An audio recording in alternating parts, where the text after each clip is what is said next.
கோவில் வாசல்ல ஒரு பிச்சைக்காரர் ஒருத்தர் அப்பாவும் பிள்ளையும் அந்த கோவிலுக்கு வரத பார்த்துட்டு, ஐயா எனக்கு ரொம்ப பசிக்குது, ஏதாவது உங்களால முடிஞ்ச தான தர்மம் பண்றீங்களா அப்படின்னு கேக்குறாரு. அவரும் அவருடைய பாக்கெட்ல இருந்து 5 ரூபாயை எடுத்து அந்த பிச்சைக்காரருக்கு போட்டுட்டு போறாரு. அவங்க 2 பேரும் கோவிலுக்கு போய் சாமி கும்பிடுறாங்க. அப்ப அவனுடைய அப்பா அந்த சாமிக்கு காணிக்கையா 100 ரூபாய கொடுக்கறாரு. இத பார்த்த அந்த சின்ன பையனும் அப்பா ஏன் இப்படி பண்றாரு அப்படின்னு யோசிச்சுக்கிட்டே கோயிலை விட்டு அவனும் அவங்க அப்பாவும் வெளியே வரும் பொழுது, இத பார்த்த அவங்க அப்பாவும் அவன் கிட்ட, என்னாச்சுப்பா ஏன் ஒரு மாதிரி யோசிச்சுக்கிட்டே வர அப்படின்னு கேக்குறாரு. அதுக்கு அவனும், அப்பா உங்களையும் இந்த சமூகத்தையும் என்னால புரிஞ்சிக்கவே முடியலப்பா. பசி எடுக்காத சாமிக்கு காணிக்கையா 100 ரூபாய கொடுக்கறீங்க, ஆனா பசின்னு வந்து கேக்குற மனுஷனுக்கு 1 ரூபாயோ 5 ரூபாயோன்னு பிச்சை போடுறீங்க.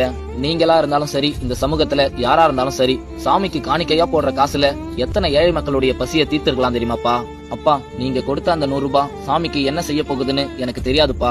ஆனா நீங்க கொடுத்த அந்த 5 ரூபாய் கண்டிப்பா அந்த பிச்சைக்காரருடைய பசிய போக்கவே போக்காதுப்பா, அது மட்டும் எனக்கு நல்லா தெரியும்பான்னு சொல்றான். அப்பா சாமிக்கு காணிக்கையா கொடுக்கறத விட இல்லாதவங்களுக்கு பசியார சாப்பாடு வாங்கி கொடுத்து பாருங்கப்பா, நீங்களே சாமியா தெரிவிங்க அப்படின்னு சொல்றான். இந்த குட்டி ஸ்டோரி பிடிச்சிருந்தா மறக்காம லைக் பண்ணுங்க. Download ShareChat.